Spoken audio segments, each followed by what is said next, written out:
This episode includes discussions of reporting misconduct and assault both to event organisers in the salsa, bachata and kizomba scene, as well as to the police. Please take care while listening.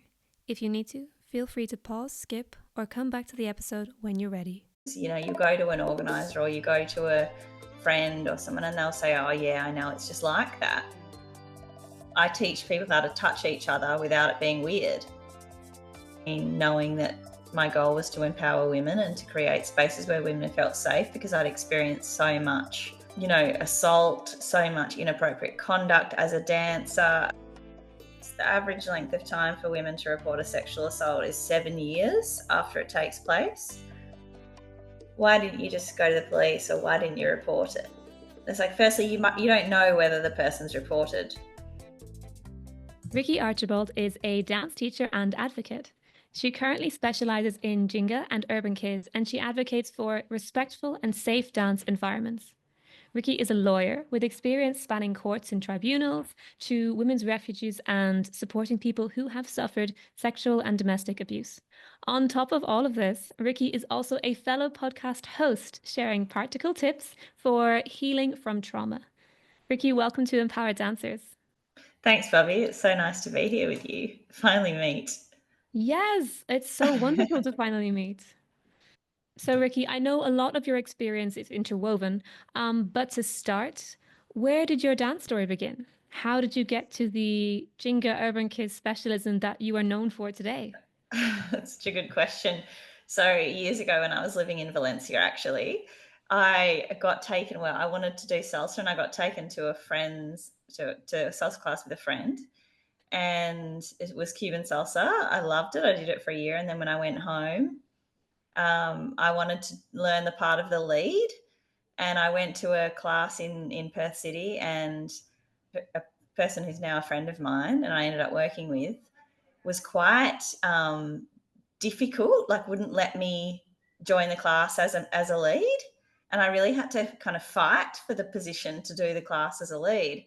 And after he came up to me and asked me to dance, and then suggested that maybe I wanted to teach with the company, and I ended up going on to teach Cuban salsa for 7 years with that company. And in that company, we kind of had to teach bachata and kizomba as well. So I learned all three styles. Initially, really disliked kizomba, just didn't really understand it, found it very intimate. I was healing from some stuff at the time myself. Yeah. But then quickly fell in love once I kind of found urban kids and there was a bit more distance. And kizomba was the first dance that I learnt to lead first. So I always had a special affinity with the dance because it just felt powerful to me. And I still kind of lead most of the time when I'm out at festivals. You'll see me leading probably more so than you'll see me following. And so I bring that kind of energy to my teaching. And at the time, there was very few women teaching as leads. So, so then I found this great partner, Ragnar, and we started teaching together. And it was just really a new experience to have the complete control over what I did, what I taught, how I taught it, not have any pressure from anyone else. And the woman that I was working for at the time who ran the school very much just kind of said, do what you want. That's where I got to develop my personality in dance and as a dance teacher. And just, I guess, part of my journey has always been knowing that my goal was to empower women and to create spaces where women felt safe, because I'd experienced so much,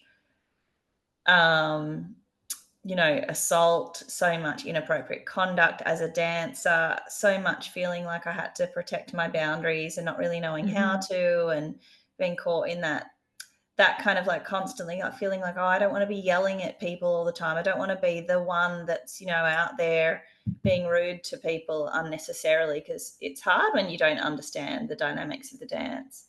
So then that's something I brought into my classes. I always talk in my classes about how you touch people, how you, check you're not making them uncomfortable. I always talk to the ladies about what to do if someone touches you somewhere you don't like. Yeah, it's always been part of how I teach. It's like you just pulled out my next question. I was like, oh, I want to hear how you provide these safe spaces and promote them. That's amazing. And you just answered it so naturally, because of course you want to talk about these things And it just came naturally to you there. This is how natural it should be to talk about well-being and safety in the dance space. Yeah, absolutely. I mean, it's like that. There was that thing a couple of years ago, and it was like, tell me what you do as a profession without saying the name of your profession. And I wrote, I teach people how to touch each other without it being weird. And Mm, that's essentially what we're doing in dance, right? We're teaching people how to touch each other within the yeah, rules of the dance so that they're not making each other uncomfortable. And obviously, mechanically, you make the dance work too. But we are, we have this responsibility that is so serious and is yeah, so damaging to people when it's not respected. yeah. Yeah. I mean, you probably know a lot of women, like many of us do, who have left the dance scene because they've encountered something that didn't feel right, something that was ick. They didn't have a space to go and say or report it, so they thought, I'm going to keep me safe. I'm out. Yeah, and that's what you also meet when you go to tell people what's happened a lot of the time is, you go to an organizer or you go to a friend or someone and they'll say, "Oh yeah, I know, it's just like that."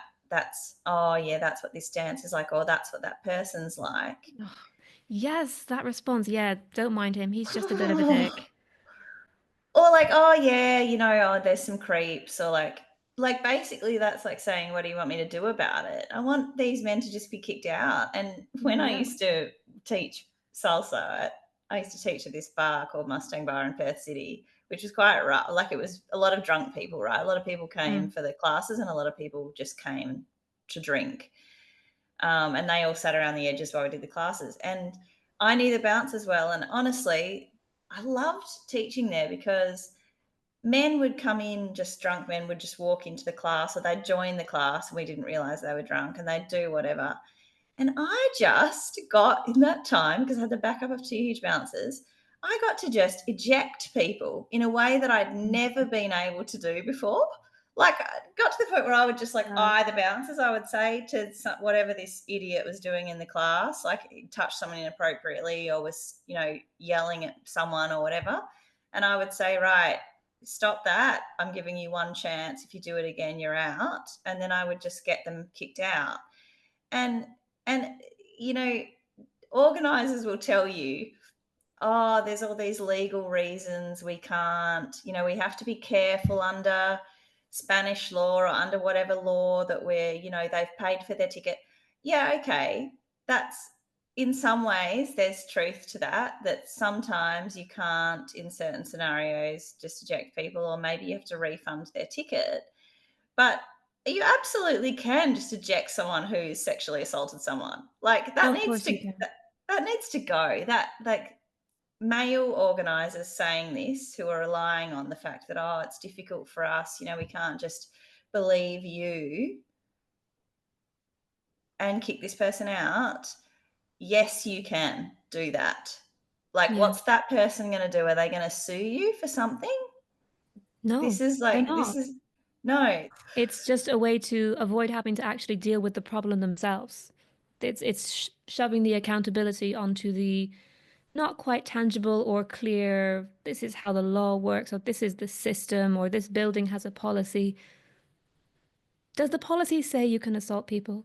Does it say you can make someone feel belittled, humiliated, or violated? Fairly sure policy or law it won't say that. Yeah, and I like, obviously, having legal qualifications as well. Like, I always think about both sides, and I think we are smart to think about worst case scenarios. What is the worst case scenario? Mm, And the worst case scenario in that would be like, okay, we're all making choices, right? We're all balancing our own safety and the safety of other people when we make these choices. And your choice is either that I allow this person who has potentially assaulted someone to stay in, and there's always other factors too. Like, let's be honest, usually the people we're accusing, it's not their first time being accused. Most of the time, when a woman comes to you and says, "That guy assaulted me," we all know that person's done it before. Like, they're already on the list that everyone's talking about. yeah, So when, someone comes to you and says, "This has happened," you are making a choice. Okay, potentially other women are unsafe because this person's here. That's the risk on that side of the table. Yep. And on the other side of the table, the risk is that I eject this person from my event, maybe with a refund. I don't know what organisers want to do there. That's their choice whether they take that risk. I would suggest that if they give a refund, there's even less likelihood of any other issues occurring. Yeah. And then what is that person going to sue you? Like, under what law? Like, it just doesn't make sense. That's not going to Yeah. happen. It's not, you're removing them from a class or from an event. You know what is a big deal? It's not that big a deal. What is a big deal is saying this person has potentially harmed because, okay, it's been reported to you, it's an allegation at that point. A person has Yeah. potentially harmed someone. I'm okay with that. Yeah. Is that the message you want to be sharing? Yeah. And the other thing is there's so many levels. Like, okay, so I'm an organizer and you come to me and you say, this person just assaulted me.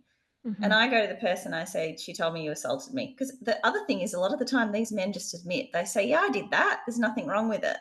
Because they actually genuinely believe that the thing they did, they should have been allowed to do, or Mm. that what they did wasn't problematic anyway. So I tell you, in my experience, like 70, 80% of the time, the men just say, yeah, I did that. Or they admit to enough of it that Well, you know they did it. But say they deny it completely, then you can still just say to the person, look, mate, I don't believe you and I'd like you to leave. You don't have to escalate it to like a physical altercation. You don't have to call the oh God, police. You can no. just say, like, you're not welcome here. But the other dialogue I hear is people saying, well, how are we supposed to eject them? Well, you haven't tried. Yeah. Yeah. And you may not get it right the first time. It may Yeah. you may not succeed, or maybe you overreact in terms of the way you try and eject them, but you learn as you go. It starts with taking action and being accountable for what's happening in a space you have provided and you have sold tickets for. Yeah. And until we get to that point where women know they can go to an organizer and say, this happened, and something will be done.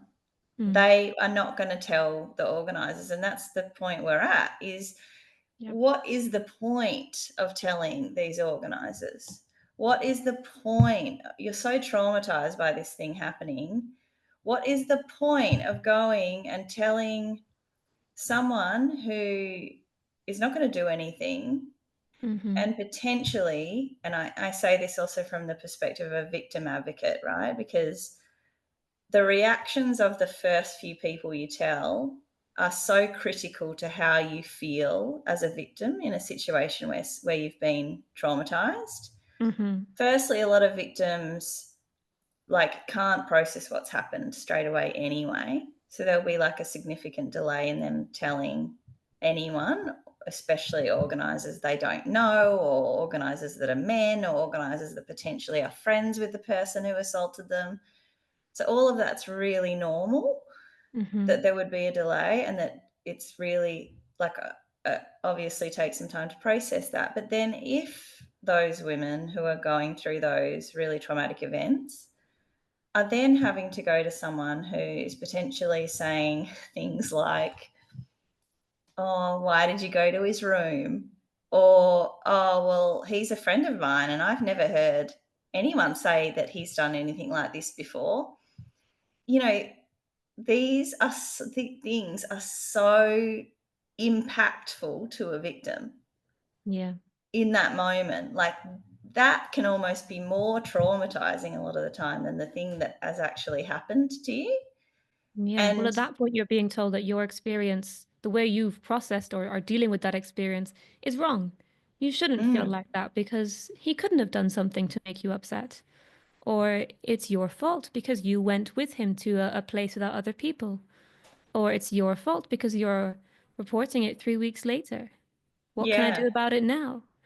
So it's changing the whole narrative for that person who's already experienced something unpleasant. Now they have to experience another unpleasant thing. yeah, yeah. And you could have a lot of women and men, I guess, but let's be honest, it's usually the more serious end of things. It's Mm. usually women victims and most women tell women first about Yeah. what's happened to them. And you can have like 100 women supporting you and saying all the right things, and then you can have one, and that could be a man or a woman organizer or police officer, or whoever it is in that kind of position of power or position of authority to make a decision over what happens.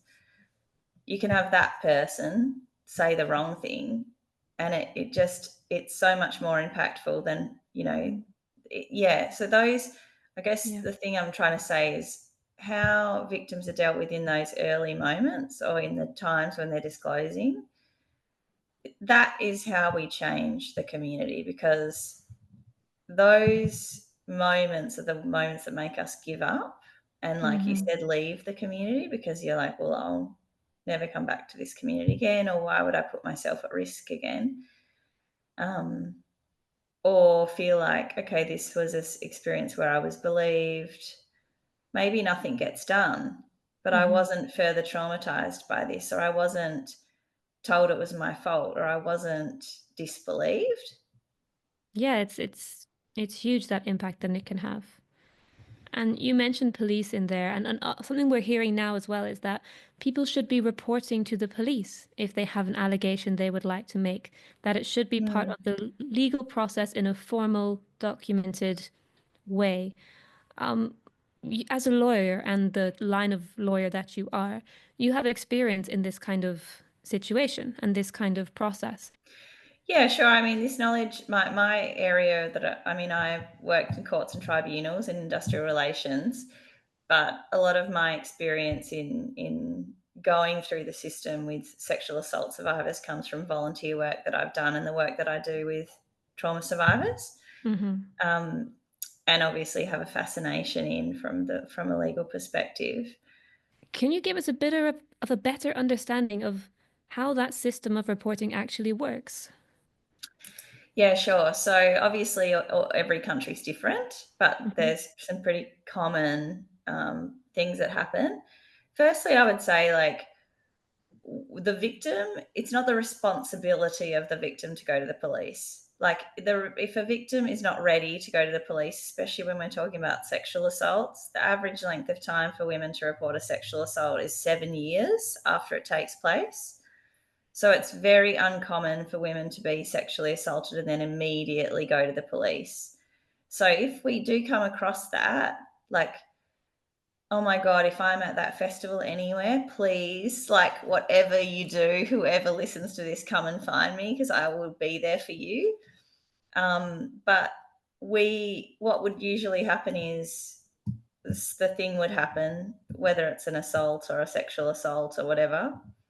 If you're not in imminent danger, like, obviously, if you see a fight break out at a festival, then you might call the police.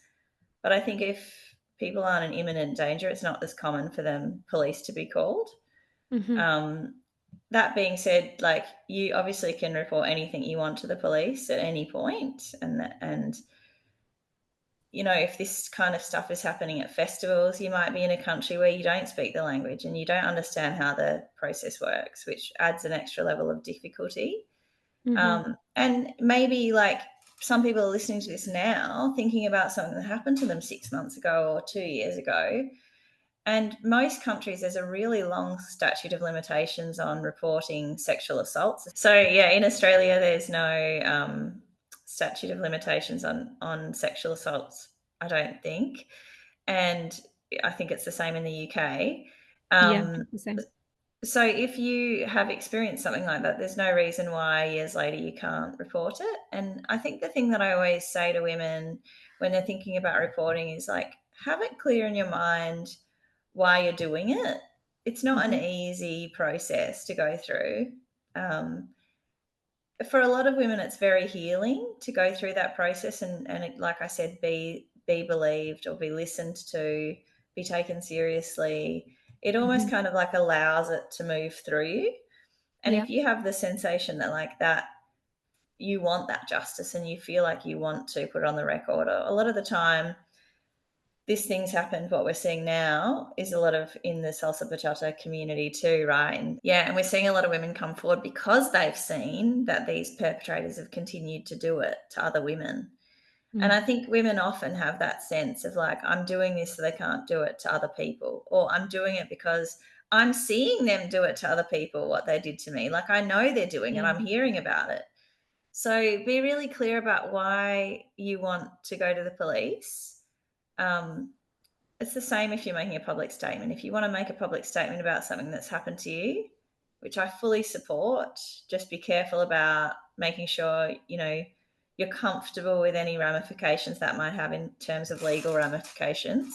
Hmm. But generally, if what you're saying is the truth and you can support that it's the truth, you can speak about it.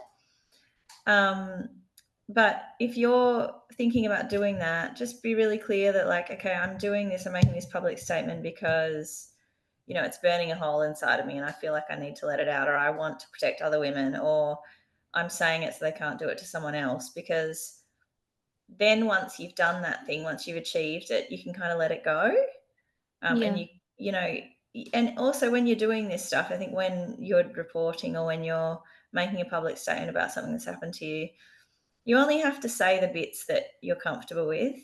You only Hmm. have to share your story to the extent that you feel that you want to. You don't have to provide a lot of details. If people don't believe you, who cares? Do you know what I mean? Like And if what's more is people they don't have a right just because you've spoken about it or about a portion of your story.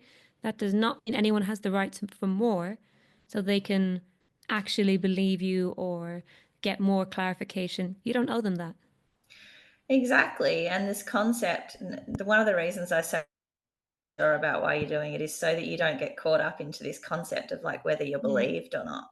Yeah. Because it's like you're not doing it to be believed. And the idea that we kind of like pass judgment and believe or don't believe, mostly women, is kind of an old fashioned thing. And I'm a very spiritual person and I kind of come at that from like a spiritual perspective of like, I don't accept that. I don't Hmm. accept the idea that I'm out in the world trying to be believed, or I'm telling my story so that people believe me. I'm telling my story because it's true, because of what Yeah. happened to me, and because I know that for me to move past it, I'm going to benefit from doing this. From me, from speaking out loud about Yeah. this is how I process it, is how I move forward. And I know that from other experiences I've been through in my life, that for me personally, reporting things that have happened to me to the police and speaking about them publicly has been very healing.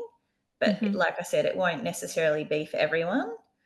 And if anyone is thinking about doing that, I'm absolutely happy to chat to anyone about this. Like if there's any people out there that are listening and think, oh, I don't know, I'm worried about these things, like please reach out to me and I will like talk to you about any aspects of it. It's brainstorm, try to help you figure out what would make you feel better. It's amazing that you openly offer this support and you have gone through whole processes with women that you don't even know from a close friendship point of view. They have reached out to you to seek some support and you're there for it. That's amazing. Thank you. Yeah, for the police, like the process to, I guess, to kind of go back to your previous point about like the Yeah. process of going through the police too, is like usually with these things, if it's kind of like a minor assault or there's not a lot of evidence, you'll just tell the police what happened and they'll ask you lots of details and they'll write a report and then they'll investigate it.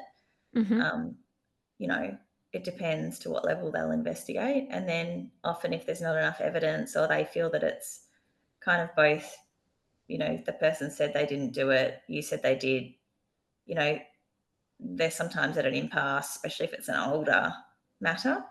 Yeah. So they might archive it. And that can often be a really healing experience, is just knowing you did what you needed to, you put it on the record, Hmm. um, and it kind of lets it go. If you're making an allegation that's more serious, there might be like a more intense investigation. At that Yeah. point, too, like you can always choose not to proceed. Sorry, Sorry. go on. Oh, So okay. if you get too far, if you do get like, into a police investigation and your mental health's really suffering, or you really feel like stressed about it, and then it's something that you've decided you don't want to proceed with, Yeah. you can just stop. You can just drop the the charges, I guess, against the person. Mm-hmm. So again, like everything that you do in these terms has to be for you, and Yeah. we can't have this dialogue in the community where we're saying someone's saying something happened to them and we're saying, well, why didn't you go to the police? Yeah. Because Because something you were telling us is that if you are choosing to report to the police and your reason why is you want justice to be done, you need to be very mentally prepared that that may not happen. absolutely, it might Okay. not happen. Yeah, yeah, it might Yeah. not happen. I mean, there's a lot of outcomes to those kind of cases, and a lot of the outcomes don't mean that the person didn't do it. They just No. mean that there wasn't enough evidence. That's usually, the worst possible outcome. Yeah. Yeah. Yeah. And that, but that may feel absolutely horrible when you know what you've been through, but the requirements for a legal system requires some sort of tangible evidence that is not possible to provide. It's Yeah. it's heartbreaking. Yeah. It really is a case by case thing. And I don't ever want to dissuade people from going through that process, because it's important that, we have justice, and the Hmm. police do offer a lot of support. And when you're the victim, you don't have to do anything in most countries, in the sense that it's the police investigation. They provide, Yeah. they do all the actions it takes to To take a move case forward with that. forward. Yeah. Yeah, but I guess the thing for me is, like, if we bring that right back to the beginning and we say, okay, because I'm hearing this a lot now. Mm. You see it in comments and stuff when women tell their stories, and a couple of men have said it to me. Why didn't you just go to the police, or why didn't you report it? It's like, firstly, you don't know whether the person's reported that, Yeah. right? They don't have to tell you if they've reported it.